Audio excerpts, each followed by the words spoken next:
बिस्मिल्लाहिर्रहमानिर्रहीम। अस्सलाम वालेकुम। आज 14 सितंबर बरोज़ जुमेरात हम बात करेंगे दो अहम केसेस के हवाले से। सुप्रीम कोर्ट ऑफ पाकिस्तान में पाकिस्तान तहरीक इंसाफ ने एक दरख्वास्त दायर की थी 90 दिन में इंतखाबात से मुतल्लिक। उसमें अहम पेशरफ सामने आई है, वो मैं आपके साथ शेयर करूँगा। साथ हम बात करेंगे सुप्रीम कोर्ट ऑफ पाकिस्तान में एक नई दरख्वास्त दायर की गई है सेक्शन 57 जिसमें तरमीम की गई है इलेक्शन एक्ट में, उसको कलअदम करार दिलवाने की, जिसमें इंतखाबात का अख्तियार दिया गया है इलेक्शन कमीशन को, और जिसमें यह कहा गया है कि इंतखाबात का जो इनकाद है उसका अख्तियार सदर पाकिस्तान का नहीं बल्कि इलेक्शन कमीशन का है, उसको चैलेंज किया गया है। और साथ हम बात करेंगे सुप्रीम कोर्ट ऑफ पाकिस्तान में काज़ी अज़ीज़ा साहब ने हलफ उठाने से पहले ही उमर अता बंदयाल साहब के तैनात करदा अफसर को, जो 8 दिन पहले तैनात हुआ था, जो सबसे बड़ा इंतज़ामी ओहदा है सुप्रीम कोर्ट का, उसको हटा दिया गया है।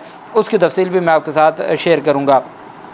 सबसे पहले मैं आपको बताता चलूँ कि पाकिस्तान तहरीक इंसाफ की जो दरख्वास्त थी जिसमें ये कहा गया था Pakistan Tehreek Insaf versus federation of Pakistan और election commission of Pakistan through chief election commissioner, ये दरख्वास्त थी। पाकिस्तान तहरीक इंसाफ ने दरख्वास्त दायर की थी कि 90 दिन में इंतखाबात होने चाहिए मुल्क में।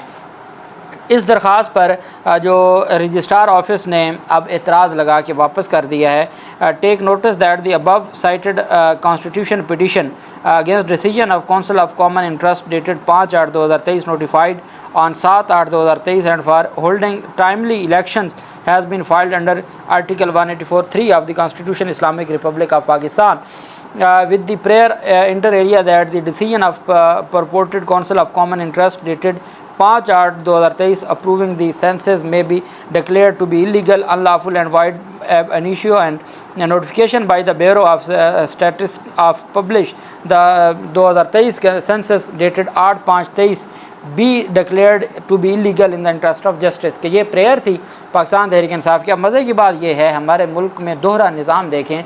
सुप्रीम कोर्ट ऑफ पाकिस्तान में सुप्रीम कोर्ट बार एसोसिएशन की इसी नौयत की दरख्वास्त थी, उस पर एतराज़ नहीं लगा। सिंध बार कौंसिल की इसी नौयत की दरख्वास्त थी, एतराज़ नहीं लगा। जो पाकिस्तान की सबसे बड़ी सियासी जमात है उसकी दरख्वास्त है, उस पर एतराज़ लगा के वापस कर दिया। I am directed by the registrar to return this constitutional petition in original along with paper books being not entertainable on the following grounds। कि जी ये काबिल समात नहीं है। क्यों नहीं है?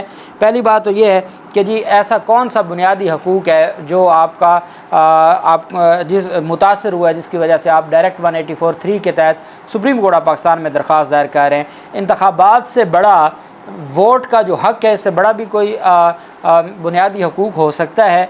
और ये कहना जिस मुल्क में ये कहा जाए कि भाई आम इंतखाबात करवाना 90 दिन के अंदर और पूरे मुल्क में इंतखाबात, कौमी असम्बली के इंतखाबात, वो ज़िम्मेदारी है हमारी सुप्रीम कोर्ट ऑफ पाकिस्तान की। या आइन की हिफाजत करना कस्टोडियन है हमारी अदालतें आइन की। अब जब वहाँ दरख्वास्त दी जाए कि जी 90 दिन में इंतखाबात आइन की रिक्वायरमेंट है, 90 दिन में इंतखाबात नहीं हो रहे, और वहाँ एक बैठा ब्यूरोक्रेट रजिस्ट्रार वो ये कह कर दरख्वास्त नाकाबिल समात करार दे दे कि जी आपका बुनियादी कौन सा हकूक़ मुतासर हो रहा है। इसके ऊपर मंसूर अली शाह साहब की जजमेंट्स हैं जिन्होंने कहा था ये रजिस्ट्रार का काम नहीं है इस तरह के मामलात पर जो फाइंडिंग्स देना। दूसरा उन्होंने कहा है कि आप डायरेक्ट क्यों सुप्रीम कोर्ट में आ गए, आप मुतलका फोरम पर नहीं गए। भाई अगर आप लाहौर हाई कोर्ट में दरख्वास्त दायर करेंगे, लाहौर हाई कोर्ट कहेगा जी कि मैं पंजाब की हद तक तो फ़ैसला कर सकता हूँ, मैं बाकी सूबों की हद तक कैसे फ़ैसला कर सकता हूँ। इस्लामाबाद में जाएंगे तो इस्लामाबाद भी ये कहेगी कि हम बाकी सूबों की हद तक कैसे फ़ैसला दे सकते हैं।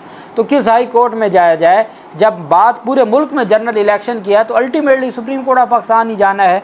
वो भी एतराज़ कर दिया गया। फिर उन्होंने कहा जी कि इन्होंने जो प्रेयर्स की हैं उसमें बहुत सारी एक से ज़्यादा प्रेयर्स हैं, वो भी नहीं मानी जा सकती।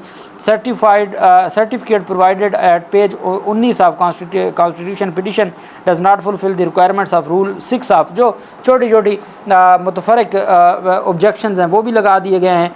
साथ ये भी कहा गया कि सदर पाकिस्तान को कैसे पार्टी बना दिया गया है, सदर पाकिस्तान को पार्टी नहीं बनाया जा सकता। और साथ ये कहा गया है कि जो notice issue to the respondents और नॉट प्रॉपरली डॉन, के जो रिस्पोंडेंट्स को नोटिस जारी किए गए हैं वो भी प्रॉपरली नहीं उनको लिखा गया या उनको नहीं भेजा गया। असिस्टेंट रजिस्ट्रार फॉर सिविल 2 उसकी जानिब से ये जनाब हुक्मनामा, इसको हुक्मनामा ही कहेंगे और क्या कहेंगे, ये हुक्मनामा जारी किया गया है कि जी ये जो दरख्वास्तें हैं ये काबिल समात नहीं हैं और इन दरख्वास्तों पर समात नहीं हो सकती। बहरहाल दूसरी जानिब जो इसी तरह की एक दरख्वास्त दायर की गई है और उसमें एक नई चीज़ है, ये जुडिशल जो एक्टिविज़म पैनल है अज़हर सदीक़ एडवोकेट साहब का, उनकी जानिब से Lahore registry supreme court of Pakistan में ये दरख्वास्त दायर की गई है। उसमें ये प्ली ली गई है, मौक़िफ़ ये अपनाया गया है कि जो आर्टिकल जो सेक्शन 57 है इलेक्शन एक्ट का, जिसमें तरमीम करके सदर का जो अख्तियार था इंतखाबात की तारीख देने का, वो दे दिया गया इलेक्शन कमीशन को, वो आइन के ख़िलाफ़ है, इस वजह से उसको गैर आइनी करार दिया जाए। Weather the provision of election act 2017 the act particularly time lines provided in section 14 section 21 and 22 could be relied upon to delay the general elections beyond the mandatory 90 days period provided under Article 224(2) of the Constitution of Islamic Republic of Pakistan। और इसी तरह जो supreme court में एक suo motu notice था 1/2023 dated 1/3/2023 and Mohammad Sibtain Khan and other versus election commission of Pakistan reported as PLD 2023 supreme court 406, ये उसकी खिलाफ वर्जी है कि इलेक्शन एक्ट का जो सेक्शन 14 है, 21 है और 22 है, जिसमें कहा गया है कि टाइम लिमिट को बढ़ा सकता है इलेक्शन कमीशन। तो वो कहा गया है कि जब आइन का आर्टिकल 224 सब आर्टिकल 2 ये कहता है कि 90 दिन के अंदर इंतखाबात करवाने हैं, तो ये सब ऑर्डिनेट लेजिस्लेशन करके कैसे ये कर सकते हैं कि जी सारे मामले पर इनकी जानिब से ये कहा जाए कि जी इलेक्शन कमीशन के पास अख्तियार है और वो इलेक्शन एक्ट में तरमीम करके अख्तियार दे दिया जाए, बजाय इसके कि आइन पाकिस्तान में तरमीम की जाए। दूसरा कहा गया कि ये जो article 51, 5 and 224(2) of the Constitution would mean that the entire process of delimitation and notification of constituencies is to be carried out by the Election Commission within a period of 36 days from the date of dissolution of Assembly to comply with 90 days election। के हमारा आइन में ये कहा गया है कि आपने अगर जो हल्का बंदियों का काम करना है तो वो 36 दिन में करेंगे और इस तरीके से 90 दिन में आपने इंतखाबात करवाने हैं, उसको भी इन्होंने उठा फेंका है, उसमें भी अपनी मर्जियाँ की जा रही हैं। और तीसरी अहम चीज़ ये है कि इलेक्शन एक्ट का सेक्शन 57 जिसकी बुनियाद पर सुप्रीम कोर्ट ने पंजाब इंतखाबात से मुतल्लिक जब जो गवर्नर पंजाब थे वो इंतखाबात की तारीख़ नहीं दे रहे थे, तो सदर पाकिस्तान को कहा गया था कि पंजाब की हद तक आप तारीख़ अनाउंस करें, और सदर पाकिस्तान ने फिर तारीख़ अनाउंस की थी। उसके बावजूद उस सेक्शन 57 को इन्होंने अमेंड कर दिया। अब आइन का आर्टिकल 48 सब आर्टिकल 5 कहता है कि सदर के पास अख्तियार है तारीख़ अनाउंस करने का अगर वक्त से पहले असम्बली तहलील होती है। उन्होंने इलेक्शन एक्ट में तरमीम कर दी है कि जो इंतखाबात हैं उसकी तारीख़ इलेक्शन कमीशन ने देनी है। इस वक्त तमाम सियासी जमातें सिवाय पाकिस्तान तहरीक इंसाफ के तमाम निगरान हुकूमतें और इलेक्शन कमीशन वो इस बात पर बज़िद है कि जी इंतखाबात की तारीख़ देनी है इलेक्शन कमीशन ने। तमाम bar councils including Pakistan bar council, तमाम सीनियर वकला, हत्ता के आज़म नज़ीर तारड़, हत्ता के साबिक एडवोकेट जनरल इस्लामाबाद जहांगीर जदून, सब ये कह रहे हैं कि इंतखाबात की तारीख़ देनी है आइन के मुताबिक सदर पाकिस्तान ने। लेकिन हमारे मुल्क में एक निज़ाम है और उस निज़ाम को कोई रोकने वाला नहीं है, और ऐसे ही ये निज़ाम चलता जा रहा है और चीज़ों को ख़राबी की तरफ ले जा रहे हैं। तो ये इलेक्शन एक्ट में ये जो स्पेसिफ़िक दरख्वास्त है जो अज़हर सदीक़ एडवोकेट साहब के पैनल की जानिब से दायर की गई है, उसमें ये प्ली ली गई है कि ये जो अमेंडमेंट्स की गई हैं इलेक्शन एक्ट में ये गैर आइनी हैं।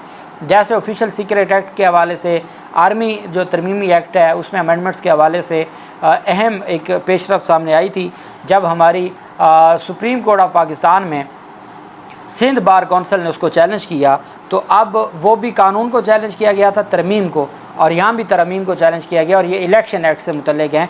तो ये बेहतर हो जाएगा कि सुप्रीम कोर्ट बार एसोसिएशन ने या पाकिस्तान तहरीक इंसाफ की जो दरख्वास्त है ऑब्जेक्शन वाली, उसमें जो फ़ैसला था जो मुश्तरका मफादात कौंसिल का, उसके बाद नोटिफिकेशन था डिलिमिटेशन का, और उसके बाद इलेक्शन कमीशन का जो फ़ैसला था, और फिर अब जो सदर पाकिस्तान ने तारीख़ तजवीज़ की है वो उसको डील करेंगे और ये दरख्वास्त साथ लग जाएगी और उसमें ये देखा जाएगा कि आया ये जो इलेक्शन एक्ट में तरमीम की गई हैं ये दुरुस्त भी हैं या नहीं हैं। 8 दिन पहले एक तकरीरी की गई थी और वो तकरीरी थी registrar supreme court of Pakistan की। 8 रोज़ बाद ही और 2 दिन पहले काजी फैज़ ईसा के हलफ उठाने से 2 दिन पहले ही उनको हटा दिया गया, चूँकि बहुत ज़्यादा एतराज़ किया जा रहा था काजी फैज़ ईसा ग्रुप की जानिब से कि ये क्या तरीका हुआ, किस तरह किसी को रजिस्ट्रार तैनात किया गया है। सुप्रीम कोर्ट में रजिस्ट्रार की तैनाती का मामला मज़ीद गंभीर हो गया। 6 सितंबर को तैनात किए गए registrar supreme court Abdul Razzaq को हटा दिया गया है। डिस्ट्रिक्ट एंड सेशन जज अब्दुल रज़ाक की खिदमात लाहौर हाई कोर्ट को वापस कर दी गई हैं और एडिशनल रजिस्ट्रार आमिर राना को कायम मुकाम सुप्रीम कोर्ट का रजिस्ट्रार का इजाफी चार्ज दिया गया है। एडिशनल सेशन जज अब्दुल रज़ाक जो कि पंजाब से लाहौर हाई कोर्ट के अंडर जजेस में से आए हुए थे, उनको रजिस्ट्रार तैनात किया था 6 सितंबर को उमर अता बंदयाल ने। एडिशनल एंड सेशन जज अब्दुल रज़ाक को चंद रोज़ कबल ही सुप्रीम कोर्ट के रजिस्ट्रार का चार्ज दिया गया था। इससे कबल जो रजिस्ट्रार थे उनको हटा दिया गया था और चीफ जस्टिस पाकिस्तान की मंजूरी के बाद ये नोटिफिकेशन जारी किया गया था। अब ऐसा क्या हुआ कि जो रजिस्ट्रार सुप्रीम कोर्ट थे उनको हटा दिया गया, क्योंकि अब जो चार्ज है वो काजी फैज़ ईसा साहब ने प्रैक्टिकली संभाल लिया है।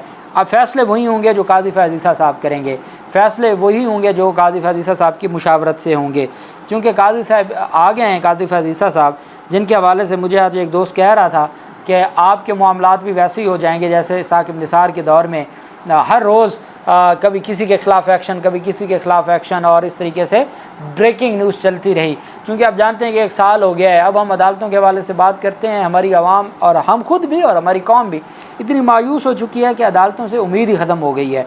इसी वजह से जो अदालतों से मुतल्लिक या कोर्ट से मुतल्लिक केसेस हैं उनके ऊपर अब लोग उनको इस वजह से नहीं सुनते, डिसहार्ट हो चुके हैं, तकलीफ़ में हैं। और यही वजह है कि जो काजी फैज़ ईसा साहब हैं उनकी जानिब से आने के बाद अगर उन्होंने छक्के लगाना शुरू कर दिए, जिस तरह उनकी नेचर है कि वो हिकमत नाम की, जैसे उमर अता बंदयाल साहब हिकमत के तहत चलते थे, वो हिकमत नाम की चीज़ नहीं जानते, वो स्ट्रेट फारवर्ड हैं, या उस तरफ जिस तरफ वो चल पड़े तो चीज़ें उम्मीद है बेहतर होंगी। अल्लाह पाक पाकिस्तान का हामी नासिर हो। बहुत शुक्रिया। अल्लाह हाफिज़। पाकिस्तान जिंदाबाद।